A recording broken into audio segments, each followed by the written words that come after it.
It's funny how life has a way of throwing you into the deep end, expecting you to swim when you're barely treading water.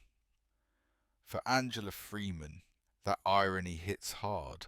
Once a bank teller with dreams bigger than her paycheck, she spent years proving to herself that she was more than just a cog in a corporate machine. She worked her way up from the bottom, overcoming every obstacle thrown her way. But even in the face of hard-earned success, she faced the whispers, the doubts of others that echoed in her mind, reminding her that ambition often comes with a heavy price. Imagine walking into the very bank where you started, where you poured your heart and soul into every transaction, only to be met with scoffs and sideways glances from people who don't think you belong there. Angela was poised calm on the outside, but inside, well, that was a different story. The reality of biases dressed in tailored suits was the confrontation she never wanted, but one she'd soon face head on. It's the irony of being both seen and invisible, the kind of experience that can either break you or ignite a fire within. And for Angela, it was the catalyst for an incredible turnaround that would shift not just her destiny, but the entire culture of the bank she now calls home. So how did she turn humiliation into resolution? Stick around as we dive into the journey of Angela Freeman, the undercover CEO ready to shake things up from the ground floor all the way to the top. When I walked into that bank that day, I thought I was just another customer. It was a Wednesday morning, the kind of day where the sun trickles through the tall glass windows and you can almost feel the promise of progress hanging in the air. I was dressed modestly in my navy blue blazer, a nod to the years I spent grinding on the front lines, earning respect in a world that often looked right through me. But standing there in that lobby, once a symbol of my success, it became painfully clear that I was walking into a fortress of undercurrents. As I approached the teller, the whispers began. I could feel the weight of their glances sizing me up as if I were nothing more than a joke. "What's this one doing here?" one of them snickered, his voice dripping with disdain. The teller barely glanced up, her fingers tapping away as if I were just an inconvenience. "How can I help you?" she mumbled, not masking her irritation. "I'd like to make a withdrawal," I said, maintaining my composure. But then came the laugh, a hard, bitter laugh that cut through the air like ice. "You, a withdrawal." The words slammed into me and I felt my chest tighten. It was the moment of rejection that no one sees coming, the kind that plunges you into disbelief. I pressed on. "I'm Angela Freeman, the CEO of this bank." My voice steadied, but inside the fury began to boil. "You're treating me like a charity case." Jessica Keller, the branch manager, arrived, then her eyes narrowing on me, her body language radiating condescension. "Is there a problem here?" she asked, feigning authority, but I could see the panic flickering behind her icy facade. "There's a huge problem," I replied, the words bursting forth like a dam breaking. "Your bank is built on the backs of people like me, and yet you can't even recognize me when I stand right in front of you." The energy shifted. Customers turned their heads. The tension thickened until you could nearly taste it. In that instant, I felt my past surge within me, the years of dismissals, the misconceptions, all the moments they thought I would break. But instead, I stood firm. I'd been underestimated before, but this was different. They might not see my worth now, but I wouldn't back down. I refused to be invisible or defined by their ignorance. It's funny, isn't it, the lengths we'll go just to prove we belong somewhere. Angela stood there, the target of their snickers, her heart beating a frantic tempo against her chest. It felt like a cruel joke. Everyone in the bank could see the mountain she was scaling, but no one was offering her a rope. So what did she do? She swallowed her pride like a dry pill and pressed on. Talk about workout, because it's not just about physical endurance. Oh no, it's about emotional gymnastics too.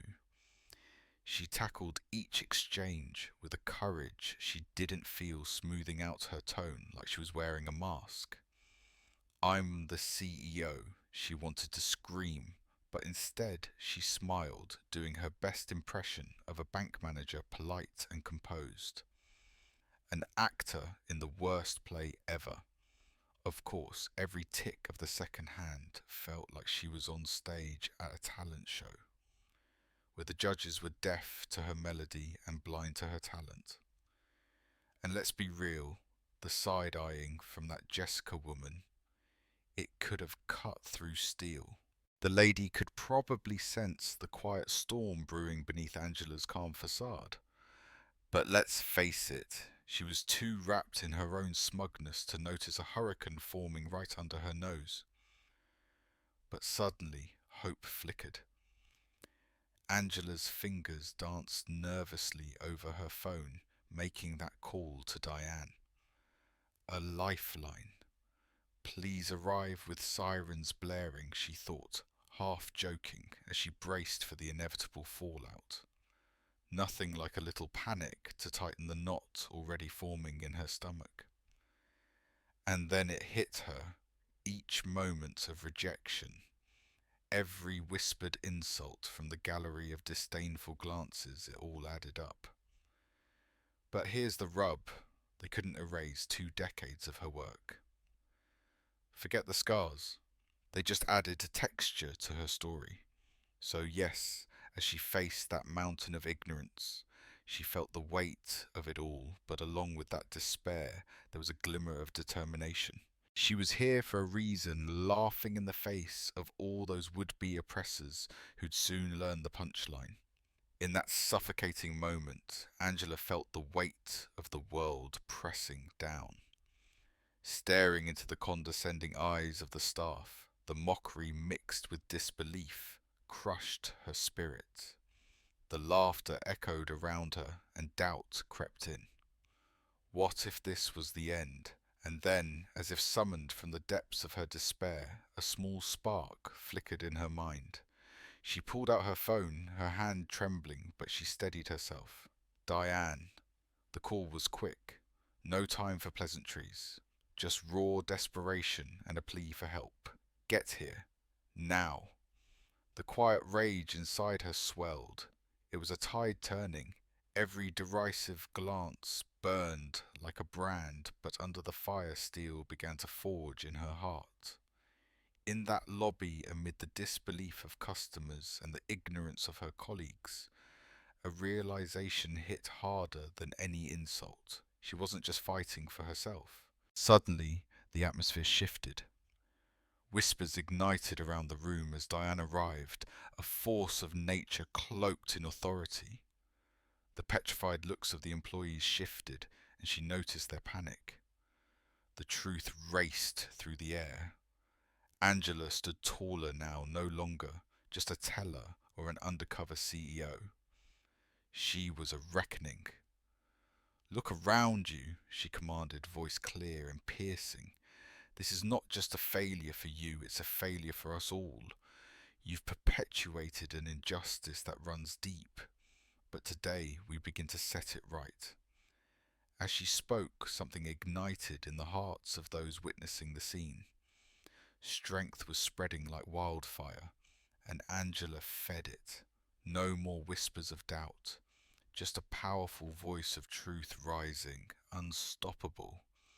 And in that moment, she became more than a leader, she became a catalyst for change. As the truth unfurled before everyone in that crowded lobby, Angela stood tall amid whispers and widening eyes, the weight of disbelief hanging heavy in the air.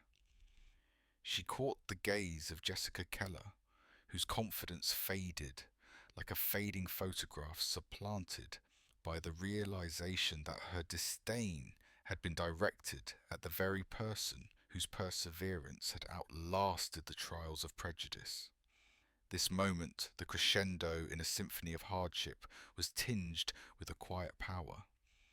In the boardroom just days later, Angela sat across from executives, the sunlight streaming through the large windows, illuminating the plans she had prepared meticulously. Her voice was steady, each word resonating with intent. This isn't just about rectifying past mistakes. It's about building an inclusive future for all of our customers and employees. She glanced around the table, noting the shift in demeanour, heads nodded, eyes wide with newfound respect. The headline on the news ticker flashed Meridian Financial's New Dawn Angela Freeman launches diversity initiatives. Then came the phone call, the one she had been waiting for. We need to talk about the community engagement programs. Diane's voice crackled from the other end, filled with enthusiasm, as Angela felt a wave of relief wash over her. Each initiative they discussed, each strategy they employed, was a stepping stone toward healing. And in that pivotal moment, as Angela hung up, she allowed herself a small, determined smirk. I did it. No victory can erase the scars of the past, but with every challenge she had faced, the pain transformed into purpose, a reminder that her struggle had been worth every ounce of effort. As the sun set beyond the high rises, it cast a golden glow on a new chapter unfurling. One where change was not just a word, but a living, breathing reality. As Angela Freeman stands before the cameras, an undeniable weight drapes over her, but there's a spark of resolve in her eyes. She's not just a CEO anymore. She's a symbol of transformation. The journey has been one of profound change, from the initial sting of humiliation to the triumphant moment of accountability. In facing down the very biases she endured, Angela learned that power isn't merely about holding a title. It's about wielding it for justice and change. But was her act of vengeance on those who wronged her a form of justice, or was it merely a necessary evil to shock a complacent system into reform? It raises the uncomfortable question: does revenge lead to resolution, or does it further entrench the cycle of bitterness? You see, when Angela confronted the staff, it wasn't merely for herself.